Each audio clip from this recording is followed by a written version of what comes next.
Assalamualaikum warahmatullahi wabarakatuh. Nama saya Istri Oktavianta. Saya dari Prodi Fisioterapi Universitas Indonesia 2018. Hari ini saya akan menjelaskan mengenai motor control, motor learning, dan motor pathway. Motor control difokuskan kepada kontrol dan koordinasi terhadap postur dan gerakan. Sedangkan motor learning difokuskan kepada motor skill yang berarti mempelajari tentang gerakan-gerakan di mana banyak dijumpai pada pendidikan-pendidikan spesialis tentang fisik dan psikologis. Motor kontrol adalah serangkaian proses yang mengatur dan menyelaraskan fungsi pergerakan. Motor kontrol dapat didefinisikan sebagai kemampuan untuk mengatur atau mengarahkan mekanisme penting untuk bergerak. Sedangkan pembelajaran motorik digambarkan sebagai seperangkat proses yang terkait dengan praktek ataupun pengalaman yang mengarah ke perubahan kemampuan yang menghasilkan tindakan terampil. Motor kontrol terjadi melalui mekanisme fisiologis dan psikologis. Pada dasarnya, suatu aktivitas yang dihasilkan dari gerakan yang terkontrol adalah merupakan output dari sensory motor integration dan beberapa gerakan yang terjadi bersifat regulasi. Motor learning adalah interaksi dari task, performer, dan environment. Terdapat stage atau tahap dalam learning, yaitu early atau kognitif, intermediate, associative, dan later atau autonomous. Dalam early stage of learning atau kognitif, pasien mulai mengerti kebutuhan atau syarat tugas. Pasien bersifat eksploratif, keterlibatan kesadaran kognitif sangat tinggi, kinerja tidak konsisten. Dalam intermediate stage of learning atau asosiatif, pasien biasanya sudah mampu menggunakan informasi dari kesalahan untuk menyesuaikan gerakan selanjutnya.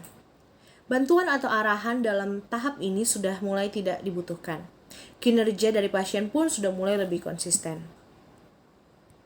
Pada tahap ketiga, yaitu later stage of learning atau autonomous, pasien kurang rentan terhadap gangguan di lingkungan. Perubahan kecil mulai terjadi pada kinerja. Kualitas gerakan menjadi lebih penting dan perilaku sudah menjadi lebih konsisten.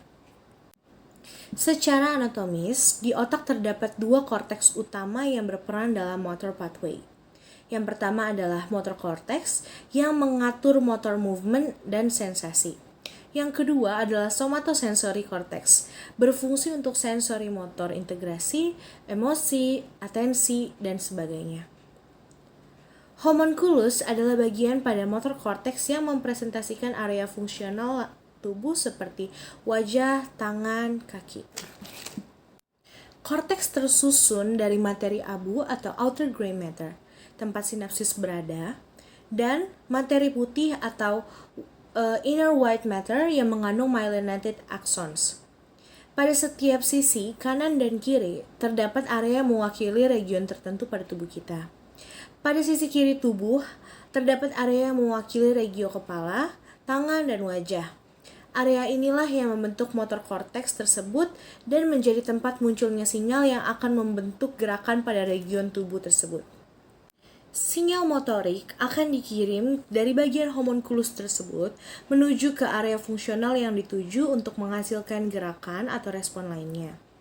Bagian medial motor cortex terdapat talamus.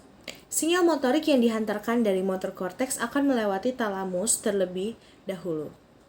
Motor pathways disebut juga sebagai traktus piramidal atau traktus kortikospinal, menyediakan jalur motorik terhadap sinyal neuron motorik dari korteks cerebral atau motor cortex dan neuron brainstem. Dalam motor pathways terdapat dua jenis jalur, yaitu upper motor neuron dan lower motor neuron. Upper motor neuron muncul dari motor cortex yang mengatur gerakan tangan melewati talamus, melewati crus cerebri, otak tengah, dan pyramids of the medulla, dan akan mendarat di saluran lateral corticospinal sebelum bersinapsis dengan neuron kedua di ventral horn of the spinal cord. Sementara lower motor neuron Neuron muncul dari ventral horn of the spinal cord yang mengatur otot rangka daerah distal. Motor pathway terbagi menjadi dua jalur, yaitu lateral pathway dan anterior medial pathway. Lateral pathway mengontrol gerakan otot sadar atau volunteer. Lateral pathway dibagi menjadi tiga jalur utama, yaitu lateral corticospinal tract, rubrospinal tract, dan anterior cortical spinal tract.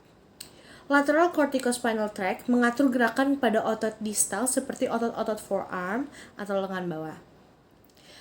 Rubrospinal tract mengatur gerakan otot-otot besar. Jalur dimulai dari red nucleus di midbrain. Lalu anterior cortical spinal tract mengatur gerakan pada otot proksimal seperti otot lengan atas. Anterior corticospinal tract ini termasuk anterior medial pathway, tetapi mengatur otot secara volunteer. Anterior medial pathway. Anterior medial pathway ini mengontrol gerakan otot tidak sadar atau involunteer, otot aksial atau otot yang menyangga vertebrae. Nah, pathway 1 ini dibagi menjadi 4 jalur utama, yaitu vestibulospinal tract dan reticulospinal tract, tectospinal tract, dan anterior corticospinal tract. Vestibulospinal tract mengatur gerakan otot aksial dalam mempertahankan keseimbangan kepala dan menoleh. Sinyal motoriknya berasal dari vestibular nucleus di brainstem. Lalu reticulospinal tract mengatur gerakan otot aksial dalam mempertahankan keseimbangan postur. Sinyal motorik berasal dari medulla oblongata atau pons.